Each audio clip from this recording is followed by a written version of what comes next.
market integration. I'm Jefferson Makasait from ACT 1D. I'm Nor-ain from ACT 1D. My name is Adel Rosedora Cuenca from ACT 1D. I am Princess Kalingasan from ACT 1D. Jericho Bio from ACT 1D. I'm Kyra Elise Ilagan Avila from ACT 1D. From ACT 1D. My name is Kirsten Mason, that's from ACT 1D. I'm student Kyle Angelo C. Hernandez from ACT 1D. I'm Camille Feichi Del Rosario from ACT 1D. I'm Jocelyn Briones from ACT 1D. Market integration. Market integration occurs when prices among different locations or related goods follow similar patterns over a long period of time. Groups of goods often move proportionally to each other, and when its relation is very clear. Among different markets, it is said that the markets are integrated. Integration is a state of affairs of a process involving attempts to combine the separate national economies into larger economic regions. And also, we have two types of marketing integration. Negative integration reduce non-tariffs and tariffs barriers to trade as main tool for integrating markets. Positive, adjust domestic policies and institutions through the creation of supernatural arrangements. Positive integration is a co-creating benefits in the integration process: goods, services, information, knowledge, development of integration institutions, integration between different jurisdictions through the adoption of common rules and laws, where common rules are provided by a higher authority to iron out regional and other inequalities, modification of existing policies and institutions, often by common policies, to enable transnational markets to function more effectively, aims at standardizing international economic laws and policies. Supranational arrangement. Supranational arrangement is a type of multinational political union where negotiated power is delegated to an authority by government of member state. Economic integration can reduce the cost of trade, improve the availability of goods and services, increase consumer purchasing power in member nations, employment opportunities tend to improve because trade liberalization leads to market expansion, technology sharing, and cross-border investment. Horizontal integration occurs when a firm or agency gains control of other firm or agency performing similar marketing functions at the same level in the marketing sequence. Example: one of the most definitive example of horizontal integration was Facebook acquisition of Instagram in 2012 for a reported $1 billion. Instagram is now owned by Facebook but still operates independently as its own social media platform.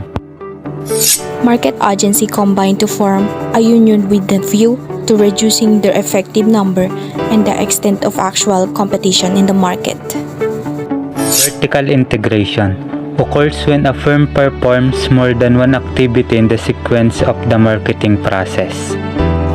Conglomeration, a combination of agencies or activities not directly related to each other may, when it operates under a unified management, be termed a conglomeration. Conglomeration describes the process by which a conglomerate is created, as when a parent company begins to acquire subsidiaries. Examples of conglomerates are Berkshire Hathaway, Amazon, Alphabet, Facebook, Procter & Gamble, Unilever, Diageo, Johnson & Johnson, and Warner Media. All of these companies own many subsidiaries. Forms of integration. The form of integration is understood from the relatedness of business activities of each business as well as the level at which each business operates in the supply chain of an industry. Preferential agreement, free trade area, custom union, common market, and economic union. Preferential agreement involves lower trade barriers between those countries which have signed the agreement. Free trade area reduce barriers to trade among members country to zero, but each member country still has autonomy in deciding the external rate of tariff for its trade with non-member countries. Custom union. In this form, countries agree to abolish tariff and non-tariff barriers to trade in goods flowing between them. The purpose of this custom union is to make it easier for member countries to trade freely with each other. The union reduces the administrative and financial burden of barrier trading and foster economic cooperation among nations. However, member countries do not enjoy the liberty to form their own trade deals.